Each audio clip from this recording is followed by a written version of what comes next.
కేశవీపట్నం అనే గ్రామం ఉండేది. ఆ గ్రామంలో ఒక ఇంట్లో 4 వ్యక్తులు నివసిస్తుండేవారు. కృష్ణ లలితలకు కుమారుడు హరి, కూతురు లావణ్య ఉండేవారు. కృష్ణ తన జీవన ఉపాధి కోసం ఐస్ క్రీమ్ బండిని నడుపుతూ ఉండేవాడు. లలిత తను బజారులో గుడ్ల వ్యాపారం చేస్తూ ఉండేది. తన గుడ్ల వ్యాపారంలో చాలామందికి చాలా తక్కువ ధరలోనే అందిస్తూ ఉండేది. తమ కష్టార్జితంతో ఒక మంచి ఇల్లు కొనుక్కొని ఉన్నారు. అది చూసి ఓర్వని అదే ఊరిలో ఉన్న కాంతమ్మ, అతని కొడుకు మురళి వారి సంపాదనను చూసి ఓర్వలేక ఇలా మాట్లాడుకుంటూ ఉంటారు. చూడరా, వాళ్ళు ఎలా సంపాదిస్తున్నారో, మనమున్నాం ఎందుకు పని లేకుండా. అలా ఎందుకంటావమ్మా? వారిని ఏం చేయాలో చెప్పు, నేను ఖచ్చితంగా అది చేసి తీరుతాను. నువ్వు వారి ఇంటికి వెళ్ళి నేను చెప్పింది చెయ్యి.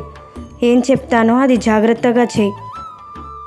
సరే అమ్మా, నేను వెళ్ళి నువ్వు చెప్పిన విధంగా వారి ఇంట్లో ఉన్న గుడ్లను మొత్తం నాశనం చేస్తాను. నువ్వు వారిని భోజనానికి ఇంటికి పిలువు. ముందు నేను చెప్పిన విధంగా చెయ్యి, వెళ్ళు అని కాంతమ్మ మురళిని కృష్ణ లలిత వాళ్ళింటికి పంపిస్తుంది. మురళి వాళ్ళ ఇంటికి వెళ్ళే ముందే కాంతమ్మ మురళి వెళ్ళకముందే కృష్ణయ్య లలిత వాళ్ళ ఇంటికి వెళ్ళి ఇలా మాట్లాడుతూ ఉంటుంది. చూడండి, మీరు మా ఇంటికి భోజనానికి రావాలి. ఏంటి, మీరు మమ్మల్ని పిలుస్తున్నారా? ఇది చాలా విచిత్రంగా ఉంది. అవునవును, చాలా విచిత్రంగా ఉంది. సరే, మీరు ఇంతగా పిలుస్తున్నారు కాబట్టి మేము ఖచ్చితంగా మీ ఇంటికి వస్తాం అని చెప్పి కాంతమ్మ కృష్ణయ్య లలితలను ఒప్పించి తమ ఇంటికి తీసుకొని వెళ్తూ ఉంటుంది. కృష్ణయ్య లలిత తమ ఇంటికి వచ్చి కాంతమ్మతో చాలాసేపు ముచ్చట్లు మాట్లాడుకొని చాలా కబుర్లు చెప్పుకుంటూ ఉంటారు. కాంతమ్మ తనని పిలిచినందుకు కృష్ణయ్య లలిత అయోమయంలో ఉంటూనే చాలా ఆశ్చర్యానికి గురవుతారు.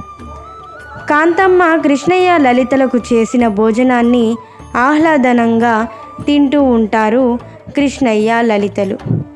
ఇది ఇలా ఉండగా కాంతమ్మ మురళిని కృష్ణయ్య ఇంటికి పంపించింది.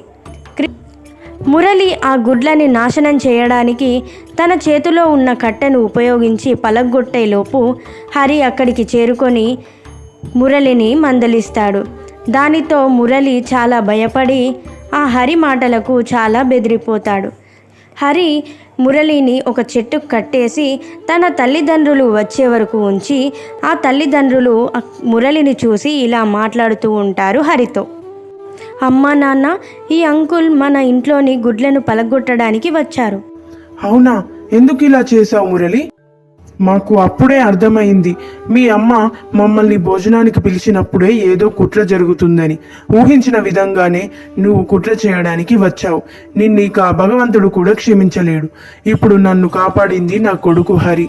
నాన్న హరి, నీవు సుఖ సంతోషాలతో వర్ధిల్లు నాన్న అని కృష్ణయ్య హరిని మెచ్చుకుంటాడు. Thank you for watching this video. Please like, share and subscribe.